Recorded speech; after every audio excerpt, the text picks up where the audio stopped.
Hola a todos por ahí en casita, buenas tardes y bienvenidos otro día más al streaming de la tarde. Bueno, hoy tenemos otra edición de los días martes de Hablando de Política Argentina. Así es, el día de hoy vamos a estar hablando sobre la llave de la educación, retomando un poco lo que estuvimos hablando la semana pasada sobre la educación política. Bueno, sí, el día de hoy vamos a estar viendo uno de los clips del pedagogo más importante acá de la República Argentina, de Gonzalo Cárcamo, ¿sí? Antes de ver el video dejamos acá abierto el chat por si quieren dejar sus preguntas, así que no se olviden. Buenas tardes a todos, soy Gonzalo Cárcamo y hoy, gracias a las chicas de Streaming por la tarde, vengo a comentarles y hablar con ustedes sobre qué es la política educativa. Antes que todo, debemos entender que hay dos tipos de política educativa. Primero, la política educativa en singular, que es una rama de la ciencia política aplicada en el ámbito educativo. Después tenemos las políticas educativas, que son acciones concretas del Estado que buscan resolver problemas dentro del sistema educativo. Para resumir un poco estas dos ideas principales, vamos a decir que la política educativa es la encargada de analizar y reflexionar teóricamente y que las políticas educativas son las decisiones prácticas que toman las autoridades en el ámbito educativo. Ahora bien, luego de esta introducción en el tema, vamos a nombrar los elementos que la conforman. Tenemos el contenido, que se basa en conseguir resultados. Tenemos el programa, que busca una educación coherente. Una orientación normativa, las cuales establecen las normas y las leyes. Un factor de coerción, que requiere autoridad, como el ministerio. Y una competencia social, que define el alcance y los afectados por estas políticas educativas. Además de estos elementos, intervienen dos tipos de gestión. Una gestión administrativa, que organiza los recursos y busca resultados concretos. Y una gestión política, que decide hacia qué prioridades o necesidades sociales orientan esos recursos obtenidos. Para ir cerrando un poco con esta idea y con esta introducción al tema, debemos entender que todas las políticas educativas necesitan un marco conceptual sólido y un método de análisis que les permita entender el por qué, el cómo y el cuándo se genera una nueva política en el campo educativo. Esto sería todo de mi parte, así que les quiero mandar un saludo a todos los oyentes y todos los viewers que tengan el streaming de Araceli y de Priscila y mandarles un abrazo a todos y darle mi apoyo ya que están abarcando un tema muy importante en lo que es la Argentina. Bueno, como dice el pedagogo Gonzalo, en Argentina, como en todos los países, vivimos en una sociedad y se da un orden. Y para ese orden necesitamos tanto lo económico, lo político, lo social, y existen leyes. Bueno, sí, yo creo que una de las más importantes fue la Ley de Educación 1420, que fue sancionada por allá por el año 1864, ¿no? Que brindaba esta educación laica, gratuita y obligatoria. O sea, tengamos en cuenta que en esa época no todos los sectores podían acceder a la misma. Sí, además con la llegada masiva de los inmigrantes, traía muchas dificultades, entre ellas la integración, la alfabetización, y es ahí donde aparecen estas escuelas eh, de colectividades extranjeras, con el fin de resolver estos problemas que se presentaban, ¿no? Sí. Y surge esto de educar al soberano por la ley 1420, que logró mejorar ese nivel cultural de nuestro país. Y entre ellas favorece la movilidad social, la unidad social y la participación política. Bueno, sí, en mi opinión, ¿no? La educación común ocupó este lugar estratégico, siendo una herramienta, ¿no? Para preparar al ciudadano de manera cívica, ¿no? Y no solo buscando transmitir los conocimientos, sino también incluir hábitos, valores, normas que permitieran poder integrarlo en la sociedad, ¿no?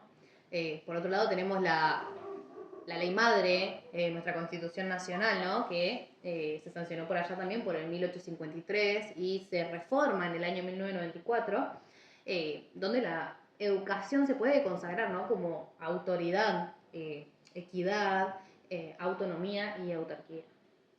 Sí, la verdad que fue todo un proceso llegar a nuestra constitución en el día de hoy. Se plantearon tres bases muy importantes que la habrán escuchado.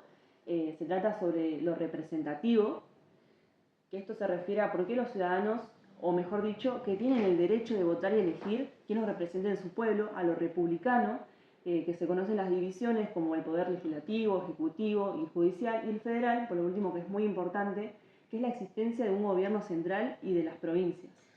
Sí, bueno, teniendo en cuenta eso, ¿no? Todo esto fue lo que sirvió para que en nuestro país se pudiera organizar, ¿no? Y marcar lo que estaba permitido y lo que no. Es ahí donde también se plantean derechos muy importantes, como lo son los derechos civiles, que brindan esta libertad de expresión, de palabra, de conciencia, lo político, que da la posibilidad también de poder participar tanto en un poder político, ya sea como autoridad o también como elector para poder elegir a quien nos gobierne, y sociales, que tiene que ver con derechos de seguridad y de bienes.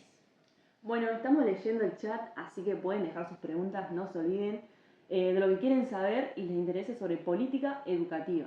Sí, bueno, acá estamos leyendo y Malena nos dejó un mensajito. Hola chicas, buenas tardes, siempre veo su programa. Bueno, muchas gracias.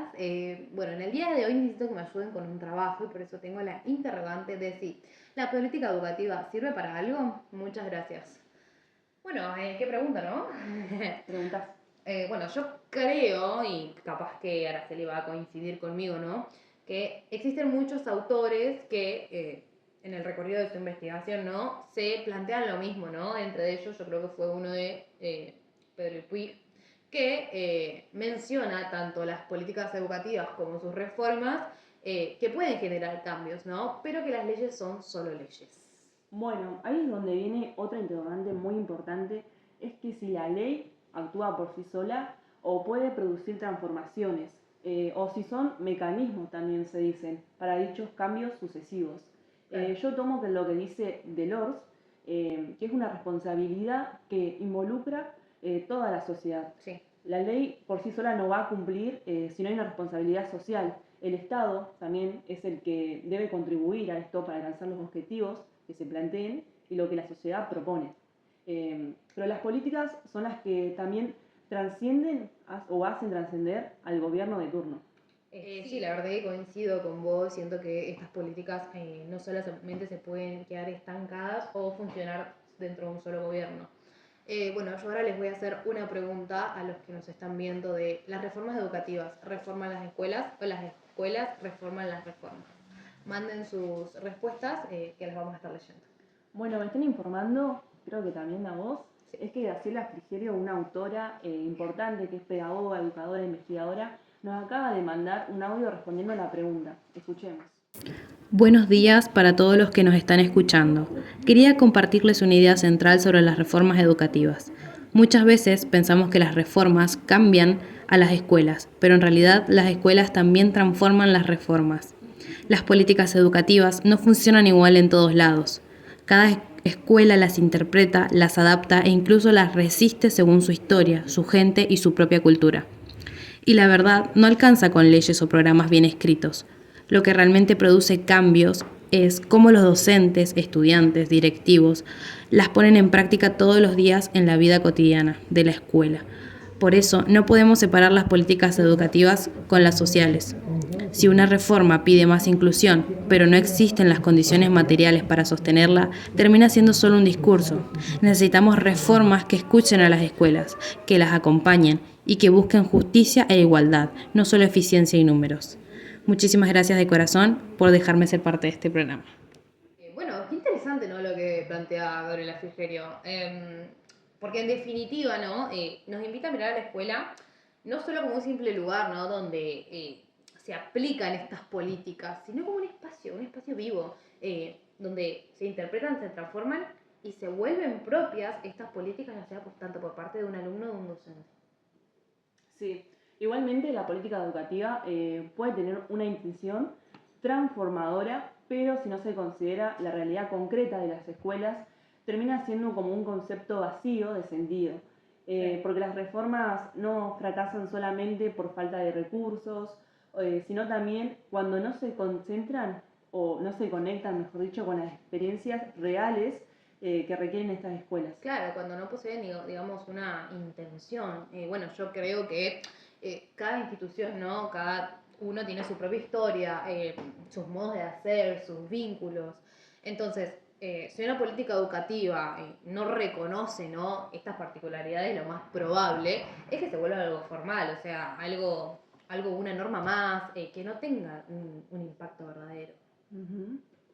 Eso nos lleva a pensar que reformar la escuela también implica escucharla, entender que las prácticas cotidianas, aunque parezcan pequeñas, son las que sostienen o transforman las grandes decisiones del sistema, de los docentes, de los estudiantes, Sí. de la familia, que sobre todo son muy importantes de este proceso. Sí, es como que va todo junto y de la mano, ¿no? Como dice nuestra amiga Frigerio, no hay reforma sin escuela, o sea, imposible. Bueno, para toda la gente que nos está escuchando, recuerden que la educación es un derecho humano. Sí, bueno, sin educación, la verdad, no existiera una sociedad, ¿no? Ya que es importante la alfabetización, nuestros derechos como persona también, ¿no? Es por eso que se dice que la educación es un derecho, es una llave o puente también, como quieran decir, que abre, ¿no?, el paso a los otros. ¿A qué otros? A ese multiplicador de derechos, que impide también o limita en algunas cuestiones cuando se niega. Por eso que lo tenemos que tener muy presente. Coincido con eso, y también que la educación tiene un sistema que se lo conoce como A4. Sí, o las 4 A's de la educación. Exactamente, y tiene las características de tener disponibilidad, de tener una accesibilidad, que es muy importante, una aceptabilidad y sobre todo una adaptabilidad, que se refiere a una educación flexible, adaptándose a las necesidades de la comunidad o de los niños. Claro, sí, bueno, uno de los artículos más importantes, digamos, de la Constitución en relación, ¿no?, con lo que estás mencionando es el artículo 14, ¿no?, que menciona esto de que todos nosotros, los habitantes de la nación argentina, tenemos derechos, como derecho a trabajar, a comerciar, a circular libremente, a expresarnos sin censura, a poseer y usar bienes, asociarse, profesar su religión y sobre todo también poder enseñar y aprender, ¿no? La verdad que ese artículo es muy lindo porque refleja cada derecho que tenemos como ciudadanos de la Argentina. Y justamente hablando de educación, me gustaría mencionar la Ley Avellaneda de 1597, sancionada en 1885, que fue clave para la organización de las universidades nacionales. Claro, sí, bueno, esa ley fue impulsada, ¿no?, por el gobierno de Julio Roca, redactada por Nicolás Avellaneda, y su idea principal fue organizar y regular las universidades, que en ese caso teníamos la de Buenos Aires y la de Córdoba, que definía, ¿no?, cómo debían funcionar y relacionarse con el Estado, dejando de lado la relación que había con la Iglesia, ¿no? Exactamente, aunque fue pensada en un contexto oligárquico, tuvo un papel importante porque permitió ordenar la educación del superior de nuestro país y fue formada del Estado también, que tuviera como presencia y control del nivel universitario, asegurando la enseñanza, respondiera a estos valores del momento que se necesitaban, es decir, el proceso, el orden y la formación élite dirigente, que es muy importante. Claro, sí, bueno, tengamos en cuenta que en ese momento estaba solamente la ley 1420, ¿no?, que se enfocaba en lo que era la educación común y primaria, ¿no? Mientras que esta buscaba formar al ciudadano, la ley Avellaneda apuntaba a formar a los profesionales, a los dirigentes, que en un futuro ocuparían cargos más importantes, ¿no?, en lo que era la sociedad. Eh, y si pensamos en estas leyes, ¿no?, como un conjunto, ambas fueron muy importantes, ¿no?, para construir, ¿no?, el sistema educativo nacional que tenemos hoy en día, ¿no? Bueno, yo creo que a continuación vamos a dejar un videíto acá para que ustedes lo puedan ver y que nosotros podamos mencionar algunas ideas que mencionan algunos conceptos fundamentales de nuestra historia argentina. Así es. La ley 1420 fue un paso decisivo para el progreso de nuestro país, ya que gracias a ella muchos argentinos pudieron educarse y ayudar a construir una mejor Argentina. Esta ley la llamamos Educación Común y fue sancionada en 1884 gracias a Domingo Sarmiento, que fue quien me incentivó a llevar a cabo la educación primaria como obligatoria, gratuita y laica, y nuestro fin era que todos los niños y niñas de nuestro país puedan acceder a la escuela, sin importar su origen o sus creencias. Además del método educativo, organizamos la formación docente, prohibiendo los castigos corporales y dando lugar a materias como la educación física y el canto, entendiendo que la educación tiene que obtener un desarrollo integral. Bueno, para cerrar, nos vamos a hacer una última pregunta, ¿no?, de cómo contribuyó el surgimiento de las escuelas normales y las escuelas laines, ¿no?, que vinieron a consolidar el centralismo del Estado en la educación argentina. Bueno, la respuesta está en cómo estas instituciones permitieron al Estado Nacional regular y garantizar la formación docente, expandir la educación primaria, que fue muy pero muy importante, y la secundaria considerando un modelo educativo uniforme de todo el país. Fue un paso decisivo para la educación que dejara de ser local y se expandiera para todas las provincias en una política nacional. Claro, sí, en ese momento las escuelas normales eran las que formaban a los maestros, mientras que las LAINES eran las que aseguraban, ¿no? Que la educación realmente llegara a las provincias, consolidando toda la autoridad, ¿no?, del Estado sobre el sistema educativo. Tengamos en cuenta que en ese momento se hablaba solamente de Buenos Aires. Bueno, y para cerrar, recordemos algo muy importante, es que la educación no solamente nos enseña contenidos, sino que también nos da una herramienta para transformar nuestra sociedad y alcanzar nuestro máximo, pero máximo potencial. Sí, yo creo que ya con esto, con estas palabras vamos a finalizar el programa sobre la historia de la educación argentina, ¿no? Les queremos agradecer mucho por acompañarnos y también por seguir aprendiendo, ¿no? Nosotros aprendemos con ustedes y ustedes aprenden con nosotras. Así que nada, muchísimas gracias y nos vemos en el próximo programa. Chao.